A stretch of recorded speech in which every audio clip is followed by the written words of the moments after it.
আসসালামু আলাইকুম প্রিয় দর্শক সবাই কেমন আছেন? চলে আসলাম ২৬শে নভেম্বরের গুরুত্বপূর্ণ আবহাওয়ার আপডেট নিয়ে। দেয়ে আসতে চলছে ভারী বৃষ্টি। আজ ভোর সকাল থেকে একেবারে দক্ষিণের উপকূলীয় বেশ কিছু এলাকায় সামান্য মেঘের আনাগোনা শুরু হচ্ছে, কারণ একেবারে দক্ষিণ পশ্চিম বঙ্গোপসাগরে অবস্থান করছে লঘুচাপটি, যেটি নিম্নচাপে পরিণত হচ্ছে আজকে এবং এরপরে আগামীকালের মধ্যে ঘূর্ণিঝড়ে পরিণত হবে এবং এরই ফলে বঙ্গোপসাগরে ব্যাপক আকারে মেঘ তৈরি হচ্ছে, ভয়াবহ মেঘ সৃষ্টি হচ্ছে।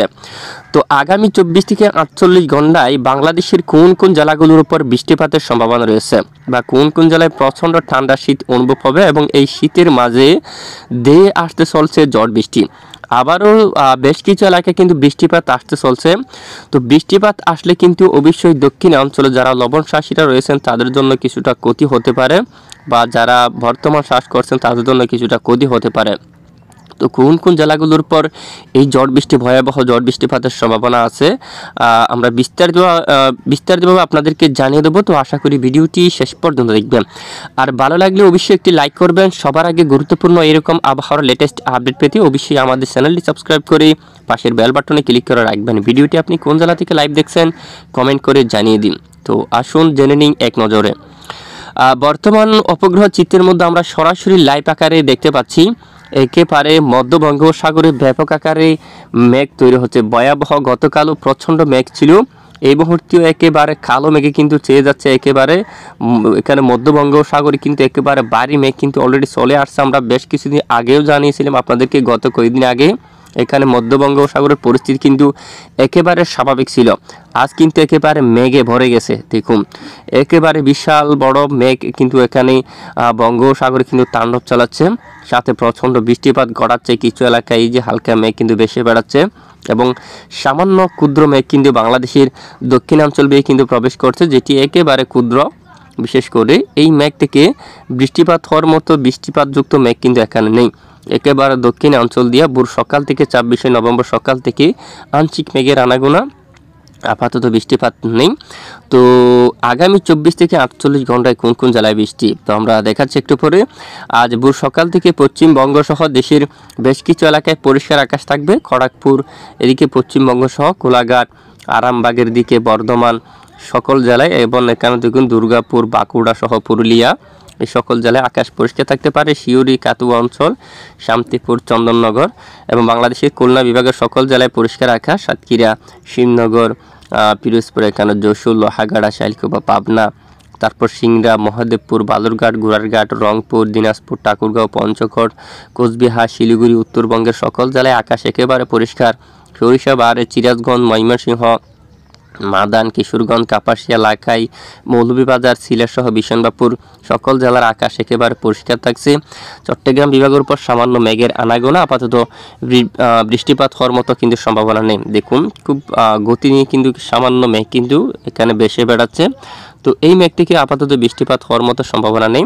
আসুন আমরা মেঘলা মোড়ে যাই। বর্তমান মঙ্গলবার ২৬শে নভেম্বরের আপডেটে দেখতে পাচ্ছি বাংলার বেশ কিছু এলাকায় আকাশ পরিষ্কার থাকার সম্ভাবনা আজ, বিশেষ করে একেবারে পরিষ্কার কিছু কিছু এলাকায় সামান্য মেঘের দেখা পেতে পারে, যা আংশিক দু এক এলাকায়, মূলত খুলনা, বরিশাল, এখানে বরিশাল এবং চট্টগ্রাম বিভাগের কিছু কিছু স্থানে এই যে চট্টগ্রাম এবং বরিশাল বিভাগের উপর দিয়ে কিছুটা মেঘলা আকাশ থাকবে, আনাগোনা সামান্য। এছাড়া দেশের দু এক এলাকায় এই যে স্থানীয় ক্ষুদ্র ক্ষুদ্র আংশিক মেঘ হতে পারে। তবে এখান থেকে যে বৃষ্টিপাত হওয়ার মতো পরিবেশ তৈরি হচ্ছে না, বৃষ্টিপাতের তেমন সম্ভাবনা নেই বললে চলে।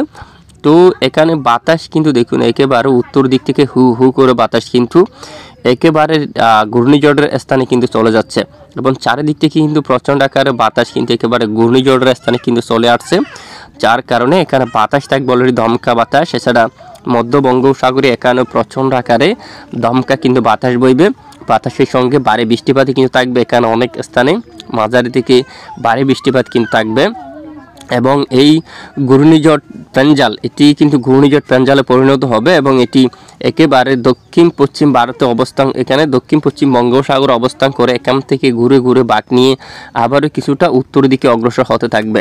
এখান থেকে নতুন করে আবারও উত্তর দিকে অগ্রসর হতে থাকবে এবং 29শে যে শুক্রবার 29শে নভেম্বর এখনও পর্যন্ত এই ঘূর্ণিঝড় কিন্তু একেবারে দক্ষিণ পশ্চিম বঙ্গোপসাগর অবস্থান করা রয়েছে এবং এরপরে শনিবার 30শে নভেম্বর ধীরে ধীরে এই ঘূর্ণিঝড় বেঙ্গালুরু থেকে শুরু করে নেলুরু, চেন্নাই এই অঞ্চল দিয়া পুদুচেরি থেকে শুরু করে বিজয়ওয়াদা এই অঞ্চলে তীব্র ঝড় বৃষ্টিপাত নিয়ে কিন্তু প্রবেশ করতে দেখা যাচ্ছে। বিজয়ওয়াদা, নেলুরু অঞ্চল সহ পুদুচেরি এই অঞ্চল দিয়া তীব্র ঝড় বৃষ্টি নিয়ে কিন্তু প্রবেশ করতে দেখা যাচ্ছে, যার জেরে বাংলার দক্ষিণের অনেক এলাকায় হালকা থেকে মাঝারি ধরনের বৃষ্টিপাতের সম্ভাবনা থাকবে।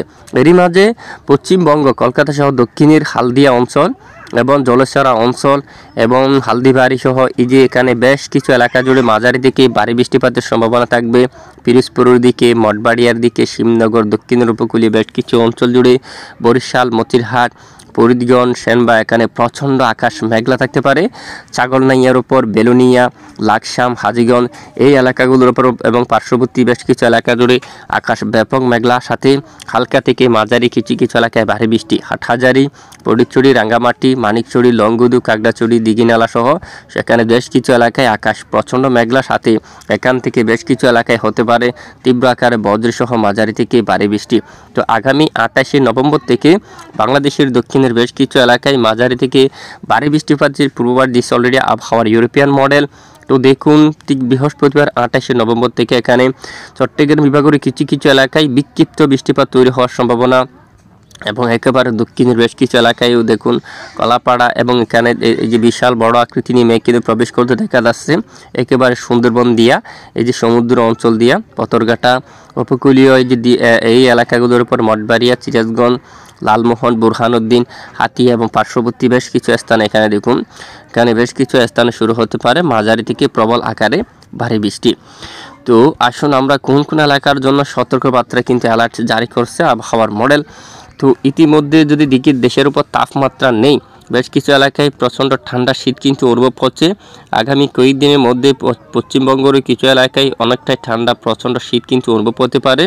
এছাড়া বর্তমান আজ 26শে নভেম্বর মধ্য বঙ্গোপসাগরে একেবারে দমকা বাতাস কিন্তু অব্যাহত থাকবে, এবং এখানে দেখুন আগামীকালও ব্যাপক আকারে দমকা জোড়ো বাতাস থাকতে পারে।